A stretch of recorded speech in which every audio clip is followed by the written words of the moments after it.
Dhe ne duam që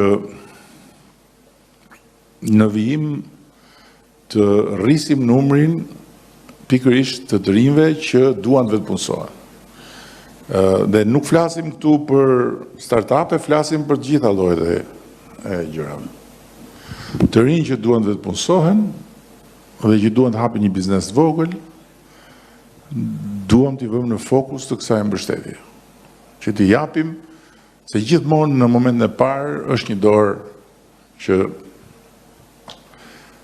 mund të jetë dorë fati, mund të jetë dora e prindit, mund të jetë dora e një shoku, dhe këtyre duarve duhet i shtohet mundësia që të jetë dora e shtetit.